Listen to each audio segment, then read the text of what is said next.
California's Sierra Nevada mountains host the biggest and oldest sequoia on Earth, some close to 100 meters tall and up to 3,000 years old. A team of about a dozen expert tree climbers volunteered for an expedition organized by the Archangel Ancient Tree Archive to retrieve genetic samples. I think the replanting of trees, major trees around the world, is absolutely crucial as one of the constituent parts to mediating the impact of climate change. Giant sequoias are huge not only in height, but in girth, 7 to 8 meters wide, making them ideal for absorbing greenhouse gases such as carbon dioxide that drive climate change on our planet. They live for 3,000 years. We feel like that may be something special in those genetics that could help resist the changes of climate change, global warming, things like that. We feel like if it's lived 3,000 years, maybe that genetics, maybe something special there. Climber Jim Clark has been collecting the tips of young branches. Later, the cuttings are delivered to the Archangel's Michigan laboratory, where the samples are planted in nutrient-rich containers. What we have here are the clippings that we took from the very top of the sequoia tree at 230 feet. And we went out to the very tips of the limbs and harvested this material. The samples grow beneath purplish fluorescent lights in humidity and temperatures designed to encourage rooting.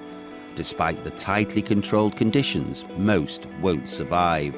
But the ones that do take root will grow indoors for several years before they're ready to plant. It's a biological miracle that this piece of tissue that came from a 3,000-year-old tree can be rooted, and we have a miniature 3,000-year-old tree. The genetics stay true. The genetics don't change. This little tiny tree will be exactly the same genetically as the mother tree. One skeptical voice comes from Todd Dawson, a professor of integrated biology at the University of California, Berkeley.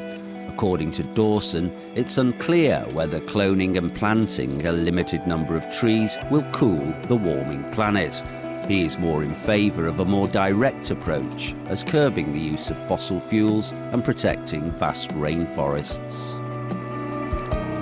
The pace at which climate is changing right now is faster than any time in past Earth history. And so we have to be thinking about very rapid solution. And a slow-growing tree may not be able to keep up with the pace at which the Earth is changing right now. But there is no disagreement over the value of planting and protecting big trees. Moreover, for these arborists, doing nothing is not an option. Later this year, the Archangel team will plant up to 1,000 sequoia and redwood saplings in a cool, damp region of Oregon, where the trees will have the best chance to grow. Archangel says they have already cloned 170 species and planted around 300,000 clones.